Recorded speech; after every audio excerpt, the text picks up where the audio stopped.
Let me take a moment and talk about Riverside.fm. It allows you to record studio quality audio and up to 4K video. When you need to record audio and video, Riverside.fm can do it. So if you're looking for a hero platform for all your recording needs, from podcasts to webinars to any video content, Riverside.fm. I've got a promo code for you where you'll receive a 30% discount on the first 3 months of your subscription. I'll give it to you twice. The promo code is SHIPIT. All one word, SHIPIT, and you'll pick up a 30% discount on your first 3 months of your subscription. Riverside.fm. In this episode of the Football History Headlines on the Best of the Pigskin Dispatch, we discuss the Steelers founder, Art Rooney, as well as a return man extraordinaire, Billy White Shoes Johnson, who can forget that name, and many more Hall of Fame legendary birthdays and stories, all coming up in just one moment. This is the Pigskin Daily History Dispatch, a podcast that covers the anniversaries of American football events throughout history on a day-to-day basis. Your host, Darren Hayes, is podcasting from America's North Shore to bring you the memories of the gridiron, one day at a time. So as we come out of the tunnel of the Sports History Network, let's take the field and go no huddle through the portal of positive gridiron history with pigskindispatch.com. This podcast is part of the Sports History Network, your headquarters for the yesteryear of your favorite sport. You can learn more at sportshistorynetwork.com. Hello, my football friends. This is Darren Hayes of pigskindispatch.com. Welcome once again to the Pig Pen, your portal to positive football history. And like we said at the beginning, this is a great day, January 27th, for football historians, especially those that are fans of the Pittsburgh Steelers, because we have quite a few Pittsburgh Steelers stories today. A lot of good, one maybe not so good, but it was a championship game, and just some great things. And we also get to cover some great football players, like celebrating the birthday of Fritz Pollard, along with Art Rooney, the founder of the Pittsburgh Steelers, and many more. So enjoy these great football history headlines and birthdays of Hall of Famers. Now let's get to your football history headlines. We'll start off January 27th, 1894, the first college basketball game in which the University of Chicago defeated Chicago's YMCA by the score of 19-11. Kind of surprising for a basketball score, but basketball was a little bit different back then. Basketball was invented in December of 1891 by James Naismith at the YMCA School for Christian Workers, now called the Springfield College, in Springfield, Massachusetts. According to the Chicago history, collegiate basketball also came to Chicago from Springfield College in the person of Amos Alonzo Stagg, the University of Chicago's new faculty coach, who had played on the Springfield teachers team in the first public basketball contest. According to Jennifer Taylor Hall's book, Amos Alonzo Stagg, Football's Man in Motion, Stagg had began his coaching career the next year at Springfield, Massachusetts YMCA, now the Springfield College. Stagg organized the school's first football team, and among his players was James Naismith, the inventor of basketball. The two men used basketball with its 5-man-per-side game as an exercise regimen to keep their 11 football players in tip-top shape. Stagg enjoyed the game so much, and it relied on it so much to train football players in the offseason, that Naismith had developed. He took it with him when he moved to the University of Chicago, and hence that very first college basketball game was played. January 27th, 1924, the Kansas City Blues, which a year later would be called the Kansas City Cowboys franchise, was formed. According to a post on the sportcyclopedia.com, the NFL in just its fifth season was looking to expand west of the Mississippi, and first most logical place geographically west of the Mississippi was Kansas City. They adopted and named the Blues due to the local minor league baseball team that played their home games at Muhlebach Field. The Blues' first game would come on October 5th with a 3-0 loss to the Milwaukee Badgers. In 1925, they would be called the Cowboys, and they played the entire season with road games. The biggest game of 1925 was a 17-0 road upset of the Cleveland Bulldogs. There would not be another season in Kansas City after 1926, as the cost of traveling to and from Kansas City was too cost prohibitive in the NFL's fledgling formative years. The Cowboys' final game would come on December 12, 1926, with a 12-7 win over the Duluth Eskimos at Muhlenbach Field. January 27th, 1955. The top pick in the 1955 NFL Draft was George Shaw from the University of Oregon, as he was the first pick by the Baltimore Colts. Remarkably, there was only one other player from this entire draft that made it into the Pro Football Hall of Fame thus far, and that was a 9th-round pick that was a 102nd overall, the quarterback from the University of Louisville named Johnny Unitas by the Pittsburgh Steelers. The Steelers, not realizing the great talent they had landed, promptly cut him before training camp was over, per the ProFootballReference.com. January 27, 1956, the NFL's New York Football Giants franchise ended up having their home games played at the Polo Grounds, now called Yankee Stadium, their home field, per Larry Schmidt of the Big Blue Interactive. The story goes that Commissioner Burt Bell notified Giants owner Tim Mara that an offer from a Texas-based oil company wanted to pay the Maras $1 million for the team as long as they played at a larger venue like Yankee Stadium. Mara declined the offer, but figured it to be a pretty good idea to get more butts in the stands with a larger seating capacity of Yankee Stadium. So he did. He made the move. January 27, 1960. The first 14-game home and away schedule was adopted in the AFL, and that's per the Raiders.com website. January 27, 1967. New Orleans Saints signed their very first player, kicker Paige Cawthron, and that information comes from the CanalStreetChronicles.com. Cawthron was a former Ole Miss fullback that played in the NFL for the LA Rams and the Philadelphia Eagles before coming to the Saints. January 27, 1969. Chuck Noll is named the head coach of the Pittsburgh Steelers, per the SliceLife.com website article. Noll was the youngest coach in NFL history at the time, at the ripe old age of 37. Chuck Noll had been the defensive coordinator and once the DB coach of the Baltimore Colts under Don Shula, who, by the way, highly recommended Noll for the job. Noll spent 23 seasons on the sidelines of the Steelers until he stepped away in 1992. Under Chuck Noll, the Steelers won 4 Super Bowl championships in 6 seasons during the 1970s. And the Steelers and Noll must have really liked the date of January 27th, because on January 27, 1970, the NFL draft took place, and the Steelers chose future Hall of Fame quarterback Terry Bradshaw from Louisiana Tech with the first pick of the entire 1970 NFL draft. Bradshaw would be the signal caller that would win those 4 Super Bowls for Chuck Noll that we just talked about a second ago. And Terry was the MVP of 2 of them. January 27th, 1980, Aloha Stadium in Honolulu. At the NFL Pro Bowl, the NFC team defeated the AFC 37-27. The game's MVP was New Orleans Saints running back Chuck Muncie.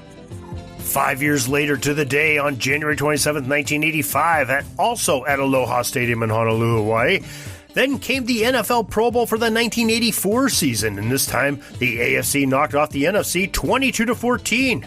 Mark Gastineau, the animated defensive end of the New York Jets, won the Most Valuable Player award in the game. And now we have the big event from this day in football history. January 27, 1991, at Tampa Stadium in Tampa, Florida. Super Bowl 25 was one of the most remembered Super Bowls of all time. People still talk about it to this day. The statement that takes an avid NFL fan back to this game is the words, "wide right." Yes, you see, the New York Giants defeated the Buffalo Bills by the slimmest of margins, 20-19. And as Captain Obvious says, you can't win by any more than 1. But it almost had a very different result. You see, with just 4 seconds remaining, after Jim Kelly orchestrated an impressive desperation drive to set up a 47-yard field goal attempt by the Bills' very accurate kicker Scott Norwood. And as you've already heard, the ball went slightly outside the uprights to the right. The Giants' win is preserved, and the torture set in for the Bills fans. The Washington Post calls the game the closest and most even ever played. The game's MVP was Giants running back Otis Anderson, who ran for 102 yards and a score. That was definitely one fine and exciting Super Bowl to watch. January 27, 2002, at Heinz Field in Pittsburgh. At the 2001 season's AFC Championship game, the New England Patriots outlasted the Pittsburgh Steelers 24-17. The ProFootballReference.com website tells us that the difference maker in the game was Patriot Antoine Harris's return from 49 yards of a blocked field goal attempt. The New England victory placed them into Super Bowl 36. And who would they play? Well, that outcome was also decided on January 27, 2002, at the NFC Championship game for that season was played at the Edward Jones Dome in St. Louis to see who would face Tom Brady and the Patriots in Super Bowl 36. It was the greatest team on turf, the St. Louis Rams, who scored in every quarter to help them get past the Philadelphia Eagles 29-24. Rams' Marshall Faulk shouldered the load as he rushed 31 times for 159 yards and 2 TDs to lead St. Louis to the win per the PFR. January 27, 2013, at Aloha Stadium in Honolulu, the results of the 2012 season's NFL Pro Bowl game were that the NFC smoked the AFC 62-35, with tight end Kyle Rudolph of the Minnesota Vikings going home with the MVP honors per the OnThisDay.com website. January 27, 2019, Camping World Stadium in Orlando, Florida.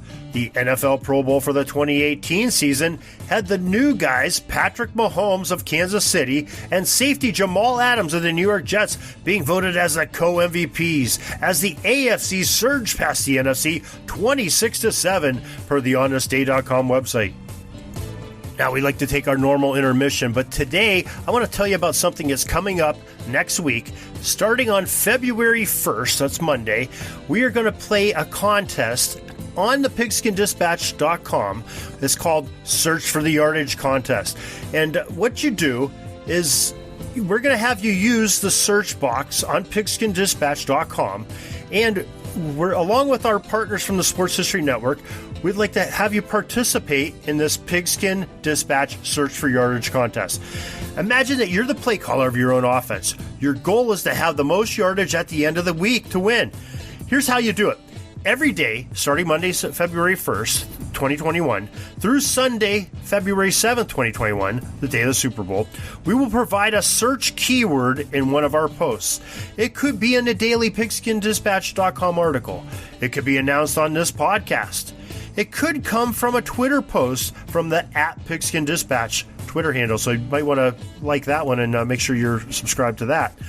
Or our Pigskin Dispatch Facebook page.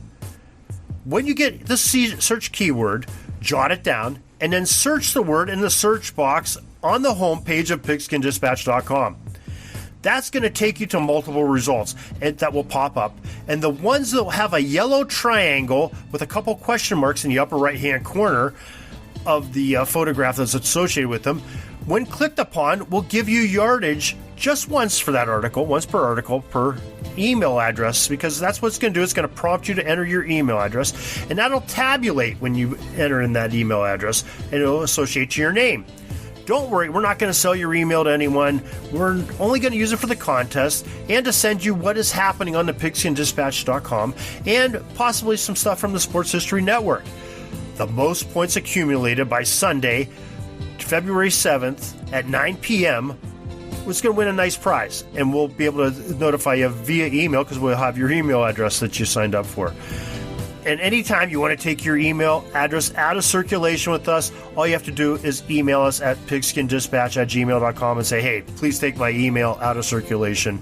We're not going to sell it to anybody. We want you to have some fun with the game, win a nice prize that we're offering. So again, that's coming up the week of the Super Bowl, starting off February 1st. Look for details on pigskindispatch.com, and just keep listening to us, and we'll tell you when it starts. Now let's get back to our birthdays of our Hall of Famers for this January 27th. We'll start off in the year 1894 on that date, Chicago, Illinois. Fredless Douglas Fritz Pollard, the halfback from Brown University, celebrated his birth. Pollard was a trailblazer for generations to come, as he was the first African American to play in the Rose Bowl in 1915. Fritz, according to his bio on the NFF website, was an All-American selection in 1916, as that season he made a 48-yard run against Rutgers. a 60-yarder against Yale, and had a series of long rushing plays, 47 yards, 35, 34 against Harvard. The National Football Foundation voters chose Fritz Pollard's gridiron legacy to be remembered in the College Football Hall of Fame in 1954. Fritz set another racial first in the professional game, as in 1923 through 1925, with the Hammond Pros, he was the first African American to serve as a head coach in the National Football League. Remember, 1923 he did that. Wow. Fritz Pollard was voted into the Pro Football Hall of Fame, making him deservedly so a member of both Halls of Fame. January 27, 1901, in Coulterville, Pennsylvania, Art Rooney, the founder and the original owner of the Pittsburgh Steelers, was born. According to the Pro Football Hall of Fame, Rooney purchased the Pittsburgh franchise, originally known as the Pirates, in 1933. Even though he was the first-time NFL owner, Art had dabbled in some semi-pro teams sports in the Pittsburgh area prior to his venture in the pro football at its highest level. His beloved Steelers teams were not very good for most of their first 4 decades of existence, and they even lost money at the start. But Rooney kept the faith and used his failures as a learning experience to build a winning formula. Finally, in 1975, the Steelers had put all of the pieces together, and they won the franchise's first championship in Super Bowl IX over the Vikings. Art Rooney was enshrined into the Pro Football Hall of Fame in 1964. January 27, 1907. The Georgia Tech center Paul Pund was born. The National Football Foundation selected Peter Pund to enter into the College Football Hall of Fame in 1963. January 27, 1920. The quarterback from Stanford University, Frankie Albert, arrived into this life. The National Football Foundation shares an excellent story on Frankie. In 1939, it starts out, Albert had a mediocre sophomore season playing tailback in Stanford's single-wing offense. His play was so poor that he considered quitting the Stanford squad. The following year, Stanford hired Clark Shaughnessy as the head coach. He was known as the father of the T formation.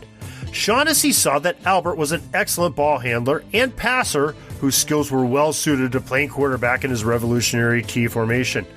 Stanford set an NCAA record for improvement in 1940, going from a 1-7-1 record in 1939 to a perfect 10-0 mark in 1940. Albert received All-America recognition in both his senior and his junior seasons after changing into that T formation. The NFF voters inducted Frankie Albert in 1956 into the College Football Hall of Fame. After college, he played with the San Francisco 49ers for 6 seasons in the NFL. Our last birthday for this January 27th is probably one of my favorite players ever to watch that wasn't on one of my teams. This guy was born in Boothwyn, Pennsylvania. A former Widener College halfback, Billy White Shoes Johnson, was born. The NFF says that Billy was a terrific performer. He wore white shoes and he did an end zone dance. When his 3 Widener seasons were added up, he had 3,737 yards rushing. His average was 9.1 yards per carry. He had 5,404 yards in all-purpose running, which was rushing, receiving, and kick returns. Scored 62 touchdowns from the period of 1971 through 1973 in college. His longest runs from scrimmage were 93 yards, 87, and 85 yards. He scored on punt returns of 94, 91, and 80, and a kickoff return of 85. The NFL voters inducted Bill Johnson into the College Football Hall of Fame in 1996. Billy White Shoes Johnson had a terrific NFL career with the Houston Oilers, the Falcons, as well as Washington, and made the game fun as he electrified every time he touched the ball on a play. Once again, we want to thank you for joining us today on the Pigskin Daily History Dispatch, and we hope you'll come back tomorrow. So hit that subscribe button. Check us out on pigskindispatch.com or your favorite podcast provider. And again, you can also find us at the sportshistorynetwork.com. And there's other great sports history podcasts there too that have some excellent hosts and guests and very interesting as well. So make sure you check that out. sportshistorynetwork.com. We'll see you tomorrow. Peeking up at the clock, the time's running down. We're going to go into victory formation, take a knee, and let this baby run out. Thanks for joining us. We'll see you back tomorrow for the next podcast. we invite you to check out our website, pigskindispatch.com, not only to see the daily football history, but to experience positive football with our many articles on the good people of the game, as well as our own football comic strip, Cleat Marks Comics. Pigskindispatch.com is also on social media outlets, Facebook, Twitter, Instagram, and don't forget the Pigskin Dispatch YouTube channel to get all of your positive football news and history. Special thanks to the talents of Mike and Gene Monroe, as well as Jason Neff for letting us use their music during our podcast. This podcast is part of the Sports History Network, your headquarters for the yesteryear of your favorite sport. You can learn more at sportshistorynetwork.com.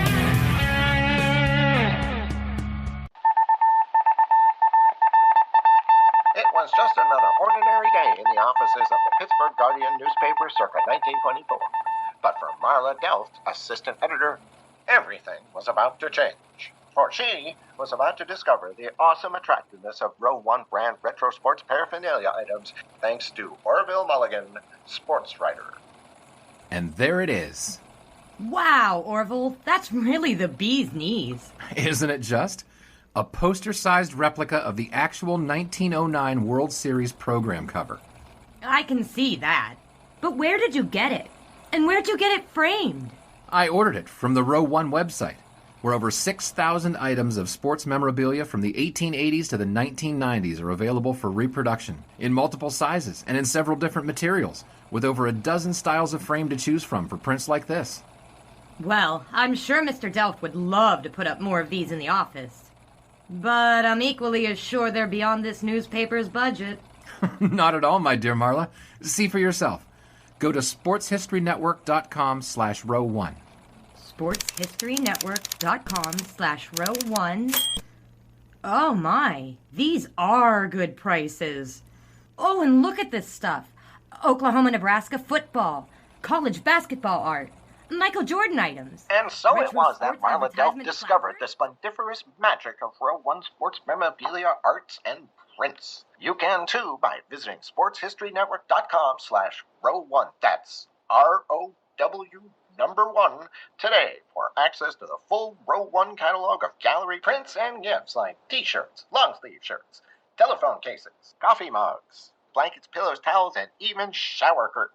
Act today for 15% discount off all prints with coupon code SHN15 and 20% off all other items with coupon code SHN20 at checkout. And keep your dial locked to the Sports History Network for the exciting chronicles of the 1920 sports world in Orville Mulligan, sports writer. Coming soon. Are you having a hard time figuring out what to get Dad for Father's Day? You should check out Row 1 Brand's Vintage Pictorum Gallery. They have America's best sports art. With over 7,200 historic sports prints, you're assured to find something unique for Dad this Father's Day. Instead of a boring old tie, get him a historic baseball photo taken by Henry High Sandom at the historic Polo Grounds Stadium in New York City during the 1894 Temple Cup. Or, if he's an NFL buff, check out the 1963 vintage NFL poster. These are so good looking that you'll be amazed how they turn out. Shop now at sportshistorynetwork.com/row1 and save 15% off your order.